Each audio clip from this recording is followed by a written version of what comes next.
Olá, você está no podcast USP e as Profissões. Sou eu, Bruno Chamochumbi, e nós estamos aqui para falar com os professores que vivem a USP todos os dias, entendem seu movimento, a sua relação com a comunidade e principalmente as suas atividades para inspirar novos alunos que virão até a USP. Na Feira USP e as Profissões, a gente fala muito sobre isso, sobre o posicionamento, sobre as histórias, sobre as memórias, sobre as oportunidades. Hoje nós conversaremos com o professor Feliciano Guimarães, ele que é do IRI, o Instituto de Relações Internacionais, que fica aqui na USP do Butantã. Professor Feliciano, seja bem-vindo ao nosso podcast. Nós estávamos aqui nos bastidores falando primeiro sobre a carreira, sobre a profissão que se efetiva e que se realiza no IRI, o Instituto de Relações Internacionais. Que profissão rica é essa de vocês, não é? Uhum. Obrigado, Bruno. Obrigado pela oportunidade, a Pró-Reitoria de Cultura e Extensão pelo convite de falar aqui com vocês. A gente forma os internacionalistas, que são aqueles bacharéis em relações internacionais, como eu, que vão representar o Brasil no mundo, né? Então é uma profissão muito interessante, uma profissão que já existe no Brasil há pelo menos uns 30 anos, e o IRI eu entrei no IRI em 2013 como professor, mas o curso de Relações Internacionais aqui da USP existe desde 2002, e o Instituto de Relações Internacionais, e eu convido a todos que nos escutam e que nos assistem um dia visitar aqui no campus do Butantã, o prédio do Instituto de Relações Internacionais, foi fundado em 2013, no ano que eu entrei. A gente tem um curso com 60 vagas de entrantes todos os anos, né? Um curso, diga-se de passagem, muito disputado, né? Muito disputado. A gente tem, eu acho que a gente tem sempre 2.000 candidatos para 60 vagas. É bastante difícil entrar no IRI. A gente tem 19 professores, mais de 30 funcionários e um prédio exclusivo. É uma unidade aqui dentro da USP, né? Então é uma escola de relações internacionais, né? E quem é o internacionalista? Que eu acho que essa é o que o pessoal que vai na Feira das Profissões, que assiste os vídeos da Feira das Profissões, gostaria de saber, né? Essa é a primeira pergunta. Quem é você? Você também é um internacionalista. Claro. Começa por você, professor Feliciano, que é importante ressaltar, é vice-presidente da Comissão de Cultura e Extensão e presidente da Comissão de Inclusão e Pertencimento. Além das atividades básicas como professor, cotidianas, que não tem nada de básicas, você também tem um olhar para a comunidade, um olhar para essas atividades que são as atividades extensionistas, as atividades de cultura que se relacionam com outros departamentos, com outras faculdades, com outros cursos. Conta um pouco da sua trajetória aqui, como é que você relaciona todas essas atividades além da atuação cotidiana. Tá certo. Bom, eu sou internacionalista, me formei em Relações Internacionais, eu sou originalmente de Curitiba, do Paraná, vim para São Paulo para estudar. Fiquei aqui na USP, fiz doutorado no exterior, dei aula no Rio de Janeiro durante um tempo e entrei, como eu falei, em 2013 aqui na universidade, né? Eu escolhi a vida acadêmica de Relações Internacionais, que é uma das profissões possíveis dos internacionalistas. Nem é a maior das profissões, talvez seja a menor das profissões, aquela que dos internacionalistas que se formam, a que menos atrai, tem o menor número de pessoas, que é virar professor de Relações Internacionais. E aí eu virei em 2013 e logo em 2013 eu já entrei como membro da Comissão de Cultura e Extensão. Na época ainda a extensão era dentro da Comissão de Graduação, depois eu ajudei trabalhei para criar a Comissão de Cultura e Extensão. O IRI, como é um curso de Relações Internacionais e um Instituto de Relações Internacionais, tem várias atividades de extensão, né? A gente tem atividades de extensão que os alunos fazem com as comunidades de imigrantes na cidade de São Paulo, que eles têm um programa muito antigo, chama Educar para o Mundo, que é tentar ajudar as populações migrantes recentes da cidade de São Paulo a entender os seus direitos a morarem no Brasil. Então, eles trazem essas pessoas para dentro da universidade, eles vão até a universidade. Nós temos um programa há muito tempo já no Instituto chamado IRI para a Terceira Idade, em que nós damos aulas de relações internacionais para a comunidade de terceira idade da cidade de São Paulo e do Brasil todo, porque é um curso online, né, com dezenas de alunos todos os anos, que é um programa que eu coordeno há muito tempo. Nós temos várias outras atividades de extensão que são relacionadas aos projetos dos professores, né? Então, os professores têm projetos com escolas do ensino médio, por exemplo, para levar a discussão sobre simulação das Nações Unidas, que é uma coisa que me atraiu em relações internacionais, que é você simular ser um diplomata da ONU dentro das escolas, né? Na época eu fazia isso no ensino médio e a gente tem um programa do Instituto de Relações Internacionais para ensinar os alunos do ensino médio a como ser diplomata, a como fazer negociações relações internacionais. Isso acontece dentro do campus aqui da USP e também nas próprias escolas, né? Então o IRI tem uma atividade de extensão importante, né? Que vem sendo feita nos últimos anos. Temos também treinamento de policiais, por exemplo. Existe um professor que discute as questões de segurança internacional e treina policiais estrangeiros de vários países, né? Esses policiais vêm aqui, eles vêm para a universidade, nós vamos até esses policiais treinar discussões sobre direitos humanos. Estrangeiros que trabalham no Brasil, é isso? Não, são policiais estrangeiros de outras polícias, da Colômbia, da Costa Rica. Que vêm para obter essas informações Exatamente. sobre o internacionalista. São cursos de extensões feitos para policiais sobre direitos humanos dos mais diversos países da América Latina. É um convênio em que o IRI tem com a OEA, que é a Organização dos Estados Americanos. Esse é um outro programa de extensão muito forte, muito grande. Acho que ano passado o IRI treinou quase 20 mil policiais. É uma coisa impressionante essa relação que o IRI tem com as forças policiais de toda a América Latina, né? Se a gente parasse só nesse assunto, a gente já teria espaço para um podcast inteiro e mais outros episódios. A presença de vocês na comunidade tem muito a ver também com a democratização que a USP vem vivenciando de maneira muito prática, e a gente pode falar isso por experiência. Eu venho percorrendo vários dos campi da USP, e de alguma maneira isso também se cruza com a formação cada vez mais efetiva e real e prática do internacionalista. Conta para quem está nos assistindo, principalmente para aqueles aspirantes a essa carreira que querem ingressar na USP por meio do vestibular e de outros programas que a USP pode receber esses alunos. Conta para eles, conta para a gente quem é o internacionalista, o que é que ele faz na prática e como é que essa profissão vem se desarrollando, se desenvolvendo aí nos últimos anos. Bom, as relações internacionais como área científica, ela começa no final da Primeira Guerra Mundial e ela tinha como objetivo responder uma pergunta muito importante: por que as guerras ocorrem, né? A base de relações internacionais é a política internacional, a relação entre os estados, entre os países, entre os povos, entre as empresas, né? Mas para responder essa pergunta inicial, né? Depois da Primeira Guerra Mundial, você teve uma geração inteira de europeus e também no mundo todo que morreram numa guerra terrível. Os departamentos de direito, de história, né, e de filosofia política criaram cadeiras que eram disciplinas específicas para tentar pensar a guerra, as suas causas e as suas consequências. Dali em diante, no mundo ocidental, você começa a criar lentamente várias carreiras de relações internacionais, que era para pensar a guerra. A Segunda Guerra Mundial aconteceu. Depois da Segunda Guerra Mundial, você tem um segundo grande movimento, e aí, de fato, principalmente nos Estados Unidos, o número de departamentos de relações internacionais ou institutos de relações internacionais cresceu muito. Isso só chega no Brasil nos anos 70 com a criação do curso de Relações Internacionais da UNB. Naquela época, no meio da é o primeiro. É o primeiro. Naquela época, no meio da ditadura brasileira, a ideia da UNB era formar internacionalistas para ajudar o governo federal e principalmente para gerar novos diplomatas, para depois essas pessoas estarem preparadas para fazer o Instituto Rio Branco. E historicamente a gente tem essas figuras construídas, claro, muitos internacionalistas, com muito trabalho, e a partir dessa época a gente já tem esses nomes aí sendo determinantes para o desenvolvimento de uma série de políticas públicas em torno dos movimentos migratórios, da presença muitas vezes mais passiva em algumas decisões de guerra, olhar para a mão de obra estrangeira como modificação de aspectos sociais e também entender cada vez melhor as políticas de direitos humanos mundiais e internacionais. Exato. Então, o internacionalista, ele tinha essa origem na discussão sobre a guerra. Por exemplo, como eu falei, eu sou um acadêmico. A minha profissão de relações internacionais é acadêmica. A segunda profissão é ser diplomata. Qualquer um pode ser diplomata, não só internacionalista, um advogado, um economista e tal. É claro que o bacharel em relações internacionais é mais preparado para fazer a prova, que é o concurso do Instituto Rio Branco no Brasil, para se tornar diplomata. Nós do IRI já formamos mais de 700 alunos nessas últimas décadas e nós temos mais ou menos 30, 40 diplomatas. Você também vê que o número é pequeno. É pequeno porque muito vai difícil. ficando difícil chegar a esse posto, ou porque realmente as vagas são poucas? As duas coisas. Primeiro, são 20 vagas que se abrem todo ano em Brasília, só 20 vagas. Eu acho que eu não tenho certeza dos números, mas uma vez eu vi o número que eram 20 vagas para 6 mil candidatos do país todo. Então você imagina o nível de concorrência. Alunos, prestem atenção, comecem a estudar. São 6 fases. Né? Você tem que falar inglês, espanhol, francês, depois economia, direito, então é bastante difícil. O internacionalista é o mais bem preparado para fazer essa prova, tanto que o número de internacionalistas que são diplomatas é muito grande.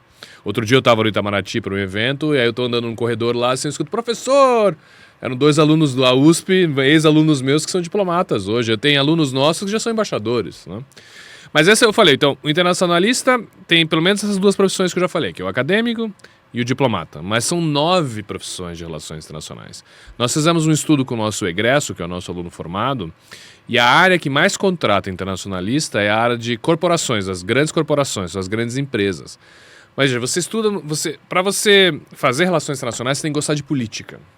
Isso eu sempre digo para os alunos do ensino médio. Se você quer, como é que você sabe que você é um internacionalista? Se você gosta mais da disciplina de história, da disciplina de geografia, a disciplina de português e inglês, tem alguma coisa em você que é do internacionalista. Agora, se você, no seu dia a dia, gosta de acompanhar a política, seja a política brasileira ou a política internacional, se essas coisas te interessam, você tem uma aptidão para as relações internacionais. Esse era o meu caso. Eu fiz 1 ano de administração. Reprovei com orgulho em todas as disciplinas de administração porque eu não consigo administrar nada. Ficou óbvio para mim. Uma pausa dramática aqui na conversa.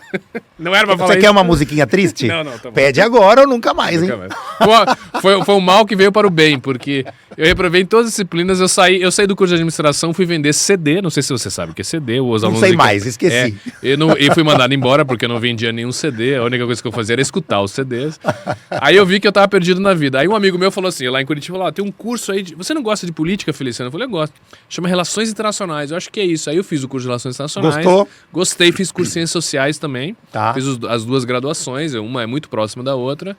E como eu sou filho de professora universitária, para mim, minha irmã também é professora aqui da USP, então a minha família era natural ser professor. Então eu desde logo eu vi que a área acadêmica era a minha área. Mas como eu falei, a área acadêmica era pequena, é 5% dos alunos. A diplomacia é menos de 1% dos alunos.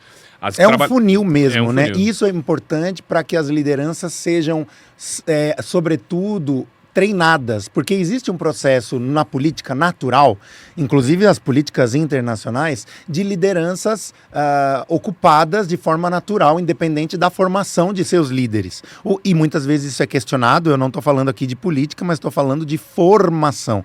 E, de alguma maneira, as relações internacionais podem garantir um nível político, estratégico e muitas vezes de atuação de alguma maneira mais acadêmica, né? Exato, para você ser diplomata é muito difícil. Passar no Instituto Rio Branco. Depois de passar no Instituto Rio Branco, são mais 2 anos no Instituto Rio Branco, estudando para ser diplomata. Aí você se forma diplomata, aí você começa a rodar as missões do Brasil no mundo todo. Então eu conheço muitos diplomatas, não só que foram meus alunos, mas que também da minha geração, que se tornaram diplomatas. E eu, como trabalho com política externa brasileira, conheço dezenas de diplomatas. São excelentes. E você passou por tudo isso. Aí, a partir do momento que você decide que, pelas relações internacionais, pelas ciências sociais, você vai galgando esses espaços. No meu caso, o que aconteceu? Como eu queria ser professor, né, eu vim para São Paulo, eu fiz mestrado no programa Santiago Dantas, que é Unicamp, Unesp, PUC, que é um programa de relações, mestrado, na época só tinha mestrado em relações internacionais aqui em São Paulo, na Praça da Sé, num prédio da Unesp lá. Meu diploma é da Unicamp, porque meu orientador foi da Unicamp. Aí eu fiz o doutorado na USP, fiz o doutorado de sanduíche no exterior, na Universidade de Yale. Então, meu sonho era ser professor universitário. Eu já era filho de professor universitário, minha irmã já fazia doutorado nos Estados Unidos, então eu venho de uma família de professores. Aí eu saio, eu termino o doutorado nos Estados Unidos, volto para o Brasil, viro professor de Relações Internacionais na Fundação Getúlio Vargas, no Rio de Janeiro, moro lá 3 anos, aí no ano de 2013 eu passo no concurso da USP e volto para São Paulo. E estou aqui já há 12 anos. Então, eu fiz a opção pela vida acadêmica, porque o meu objetivo de vida número 1, dar aulas, eu sou apaixonado por dar aulas, adoro meus alunos. Número 2, produção científica, eu adoro escrever, já escrevi vários livros, tanto livros acadêmicos como os livros educacionais para as relações internacionais. Escrever sobre a política externa brasileira, sou apaixonado pelo Brasil, pela relação do Brasil com o mundo. Escrevo sobre isso, né? Participo do debate da política externa brasileira, sempre que possível, sempre que chamado pela mídia. Mas essa é uma opção acadêmica. Eu sempre digo que ser acadêmico no Brasil, você faz uma opção pela classe média. Você nunca vai ser rico, você também não vai ser pobre, você tem uma vida mediana. Eu moro aqui em São Paulo, a minha casa não é a maior das casas, mas é uma casa normal. Eu tenho 3 crianças, tenho 3 filhos pequenos, é sempre difícil, mas é uma vida que eu optei em nome da produção científica e da intelectualidade, porque eu tô ficando cada vez mais velho. Meus alunos estão sempre com a mesma idade, eles sempre têm 18, 19 anos, né? Eu sempre dou aula para os calouros, né? Para os alunos que entram no curso de Relações Internacionais, do primeiro ao segundo ano. Eu adoro ver os alunos se apaixonando pelo tema de Relações Internacionais. São 4 anos de curso. À medida que o tempo passa, os alunos vão fazendo as suas opções. Quando você vai trabalhar no mundo corporativo, que eu falei que é 40% dos nossos alunos, quem que é o internacionalista no mundo corporativo? Lembre-se a primeira pergunta que eu te falei. Qual que é a origem de relações internacionais? Pensar a guerra, pensar a política. Se você for trabalhar num grande banco, por exemplo, sei lá, como o Santander... É pensar o network e as relações. Você não vai trabalhar... Se você é internacionalista, você não vai entrar no Santander para trabalhar na agência do banco, para vender produtos e serviços do Santander. Você vai trabalhar num departamento do Santander que chama Relações Institucionais, que são as relações políticas do banco com os outros bancos, com o governo federal e com o exterior, com a sede do Santander na Espanha. Isso já te movimenta Isso muito O internacionalista, profissionalmente, né? Exato, o internacionalista ele sempre vai, mesmo no mundo corporativo, trabalhar na interseção entre empresas e política. Porque é por isso que todas as empresas fazem política. É nessa área que é a força do internacionalista. É a que mais emprega e que são os salários mais altos. Nós temos alunos nossos que são diretores, CEOs de empresas, cujos salários são altíssimos, são formados em relações internacionais. A nossa taxa de desemprego do Instituto de Relações Internacionais, o nosso último estudo, é 0. É tão forte o emprego do aluno de Relações Internacionais da USP que a gente teve que proibir os alunos de fazer estágio no primeiro ano, porque a demanda para eles estagiarem nas mais diversas empresas aqui em São Paulo, em outros setores, é altíssima, que aí eles não pararam para estudar. Então ele falou, pessoal, você vai ter que alegar que realmente você precisa de recurso financeiro, aí por uma questão familiar você não tem o apoio da universidade por alguma razão, aí a gente autoriza... Mas até isso existe, né? A universidade tem vários formatos de apoio para os seus alunos. Uma coisa, respondendo a pergunta anterior, a USP mudou demais. Quando eu entrei na USP em 2013, eu nunca esqueci isso, o curso de Relações Internacionais era na FEA, na Faculdade de Economia, né? Não tinha o prédio. Eu fui dar aula na primeira turma, a primeira turma é de 2013, eram todos alunos brancos, todos brancos. Classe média paulista... Posso falar, isso me dá um arrepio tão grande 2013, como você está falando, né? 2013. Eu começo a ficar... Eram ótimos, são amigos meus, em 2013, já são formados há muitos anos, eram todos da classe média paulistana, classe média alta. Então, acesso, né? Nós estamos falando de acesso. Você tinha 60 vagas e era só a FUVEST, então você tinha que tirar 10 na FUVEST. Né? É a mesma coisa no meu caso, eu venho de uma família de classe média alta de Curitiba. A Universidade Federal do Paraná foi uma universidade criada para a minha classe social. Então era obrigação da minha classe social estudar na Federal. Eu e minha irmã estudamos na Federal do Paraná. Ok. Entendeu? Porque a universidade foi feita pra gente. Eu nunca esqueci, eu estava na cantina da Federal do Paraná, abriu a Gazeta do Povo, que é um jornal famoso de Curitiba, e tinha uma reportagem, isso é 2000, tinha uma reportagem do primeiro médico negro formado na Universidade Federal, Escola de Medicina Federal do Paraná. A Escola de Medicina Federal do Paraná tem quase 100 anos. Era o primeiro médico negro em 2000. Hoje a nossa luta deve ser não ter mais essas reportagens. Nunca mais. Não deve mais existir, porque o que tem que ter é um monte de médico negro. O que aconteceu com a USP? A USP foi a última universidade a introduzir os sistemas de cotas. Nós chegamos atrasados, mas finalmente nós chegamos. Hoje, quando eu entro numa sala de aula da USP... Ela é muito diversa. São todas as cores do Brasil. E eu vou te falar... Para você que está assistindo, você que é aluno e se sente nesse prisma, e todos nós devemos nos sentir de alguma maneira, e quem tem os privilégios brancos deve também ser muito, muito orientado e buscar cada vez mais ter consciência dos seus privilégios. Ter a consciência dos seus privilégios para abrir portas para quem não os tem, exatamente para que a gente consiga olhar para essa variedade. A variedade que a USP apresenta hoje é um sinal de esperança para tantos estudantes que muitas vezes não se viam possíveis dentro da universidade. E hoje a gente vê isso. Exatamente. Né? Você imagina, eu dou aula, eu falo para 2 palestras nas feiras das profissões, vem alunos do estado de São Paulo todo, do Brasil todo assistir. São todas as cores, mulheres, homens e todos os gêneros, todas as orientações. E eles precisam ver no aluno da USP, a gente leva os nossos alunos para lá, com todas as suas atuais cores, toda a sua coloração, homens, mulheres, altos, baixos, todos os tipos, eles se veem nos alunos. Isso é fundamental, porque eles saibam que a universidade pode recebê-los. É claro que a universidade ainda não representa exatamente a composição étnica, racial e social do estado de São Paulo, mas já melhorou muito, né? Isso são exemplos. A melhor aluna que eu tive em 10 anos de 13 anos de USP é uma menina leiga do interior da Bahia que hoje é uma grande empresária brasileira, entendeu? Ela veio de escola pública. Ela, quando ela entrou na USP, ela já era a melhor das melhores, porque mesmo via Enem, ela tinha que tirar uma nota muito alta para entrar na concorrência. Tirou. Ela tirou essa nota alta. Como ela já teve todas as dificuldades da vida dela, e ela venceu por razões pessoais essas dificuldades, e ela chega na Universidade de São Paulo, isso é um mérito. Ela já é alçada a novos voos, isso, né? eu como professor, eu quero Que ela já vem com a asa. Claro, então ela Com as vem, asas, né? exato. O que a gente aqui faz na USP é no máximo orientar para que direção essa asa vai, entendeu? Mas ela tem a força interior. É isso que eu preciso na Universidade de São Paulo. Os melhores alunos do Brasil, eles estão em todos os lugares, eles são de todas as raças, eles vêm de todos os estados. Se você não insere o sistema de cotas, você só seleciona um grupo deles, que são os mais ricos. E isso não é a seleção dos melhores, isso é a seleção dos piores. Então é só quando você abre a universidade para todos que você efetivamente seleciona os melhores, porque os melhores nascem em todos os lugares, enfrentam todas as dificuldades. Isso se reflete muito no curso de Relações Internacionais, na faculdade, né, no instituto. E nós mudamos Relações Internacionais, porque era uma coisa o IRI de Relações Internacionais, que era composto só por os alunos da classe média paulista, agora é um outro IRI, completamente diferente. As demandas dos alunos mudou. Por exemplo, muitos alunos vêm da escola pública de outros estados do Brasil, vêm Enem. Eles precisam de apoio para morar na cidade de São Paulo. É caro morar na cidade de São Paulo. Ainda bem que nós temos a Pró-Reitoria de Inclusão e Pertencimento, que hoje coordena todos. A gente chegou agora, se não me engano, a quase 16 mil bolsas de permanência na Universidade de São Paulo. São 90 mil alunos. Essa é a grande benesse de ter autonomia financeira. A universidade tem os recursos suficientes para ajudar, na medida do possível, dentro dos recursos, os alunos e alunas que precisam de apoio financeiro para morar na cidade de São Paulo. Eles são direcionados aos alunos que têm necessidades sociais e que precisam desses recursos. Então mudou a universidade mudou. E mudou para melhor. Entendeu? E o internacionalista mudou. Né? Agora, a gente continua a ter internacionalistas que querem ser diplomatas. Só que agora você tem mulher negra querendo ser diplomata.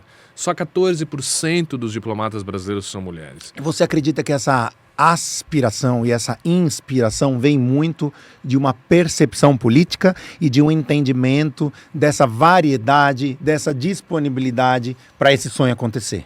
Eu acho que sim, eu acho que demorou para a universidade, a USP é conservadora nesse sentido, ela demora para as coisas mudarem aqui, eu conheço muito bem, fui aluno, sou professor. Demorou, mas chegou. A gente ainda tem muitos ajustes para fazer, tem sempre debates intensos, tem outros tipos de cotas que nós precisamos integrar. Agora tem um debate importante sobre cotas trans que está acontecendo na universidade, que precisa avançar, mas ela melhorou. E ela melhorou nisso em nome da igualdade, em nome da liberdade ou da sua versão da liberdade, que é o mérito. Mérito e igualdade, essas duas coisas elas são compatíveis e devem ser sempre equilibradas dentro da universidade. Igualdade e mérito. Porque o mérito sozinho dá problema. Dá problema. O mérito sozinho vira privilégio. O mérito sozinho vira privilégio. Verdade, entendeu? Você não pode deixar isso acontecer. Você precisa da igualdade. Você não pode também substituir um pelo outro. Claro. Você precisa dos dois. Eu quero os melhores alunos, eu quero os alunos mais iguais possíveis. E os melhores alunos, que eles tenham aqui as condições mínimas básicas para que eles possam usar suas asas e voar. Né? Mas voltando às profissões, só para não perder o fio da meada. Então, veja, a vida acadêmica, da aula de Relações Internacionais, muito legal. Sugiro a todos que façam, é uma vida profissional muito bonita. Ser diplomata é difícil, é uma vida muito bonita, porque de representar o Brasil no exterior, defender os interesses do Brasil é muito nobre, eu acho muito louvável a pessoa que se desprende a fazer isso. Número 3, a área corporativa, essa é a que mais emprega. Número 4, uma área que emprega bastante é o terceiro setor, que são as ONGs. Né? Que são ONGs, elas sempre têm um sentido social. Né? Então, por exemplo, E cada vez mais se organizam estratégica, política e administrativamente. Eu vou te dar um exemplo. Hoje funcionam como grandes empresas. Eu vou te dar um exemplo delas. Por exemplo, talvez a mais importante ONG nas discussões sobre direitos humanos da política externa brasileira, como que o Brasil se coloca no mundo na questão de direitos humanos, chama Conectas Direitos Humanos, que foi fundada por alunos de Relações Internacionais da USP e da PUC. Conectas Direitos Humanos. Foi fundada por alunos de Relações Internacionais da USP e da PUC de São Paulo. Elas fundaram, mulheres inclusive, é bom que se diga, elas fundaram uma ONG que trabalha os mais diversos temas de direitos humanos, relacionados à política externa brasileira ou à política internacional como um todo. Então, quando há governos do Brasil que tem uma política mais dura contra direitos humanos, elas estão lá para brigar. Quando tem um governo do Brasil que tem uma política externa que é mais a favor de direitos humanos, mas não faz o suficiente, elas estão lá para brigar. E elas vão para Brasília, elas vão para Genebra, onde é o órgão do Conselho de Direitos Humanos das Nações Unidas, defender a causa dos direitos humanos, as suas mais diversas vertentes. Elas têm uma causa. E essa representatividade muitas vezes pode vir no terceiro setor, relacionando esse terceiro setor, porque inclusive a nominação de terceiro setor é exatamente essa, né? Essa mediação, esse lugar do meio, esse lugar de fala, esse lugar de poder expressar olhares para o futuro, né? Exato. Uma coisa que eu sempre digo para os alunos e alunas é o seguinte: se você tem uma causa que é maior que você, se por alguma razão na sua vida pessoal você se encontrou com um problema, com uma questão, uma causa que você sente que é maior que você e que você está disposto a doar sua vida a essa causa. E se você é um internacionalista, é bastante provável que você vai trabalhar ou no terceiro setor ou nas organizações internacionais. Um dos maiores diplomatas da história é Sérgio Vieira de Mello, um brasileiro formado em Relações Internacionais pela Universidade de Genebra, filho de um diplomata brasileiro que foi expulso durante a ditadura, que foi do Acnur, órgão das Nações Unidas para os Refugiados, que infelizmente morreu num atentado terrorista no Iraque. Ele foi um grande negociador de direitos humanos, ele tem um caso fantástico dele no Camboja, que ele é do Acnur, que é o órgão das Nações Unidas de Defesa dos Refugiados. Ele é o primeiro diplomata ocidental a negociar com o Pol Pot, que é o ditador sanguinário que controlava o Camboja, para que ele liberasse uma população inteira que estava morando num rio na divisa entre o Camboja e o Laos. Ele vai lá e salva milhares de pessoas. A causa dele era os refugiados. Essa era a vida do Sérgio Vieira de Mello. Tem um livraço sobre isso, em inglês é Chasing the Flame, acho que em português é O Homem que Queria Salvar o Mundo, que é a história desse internacionalista que colocou a vida em nome de uma causa.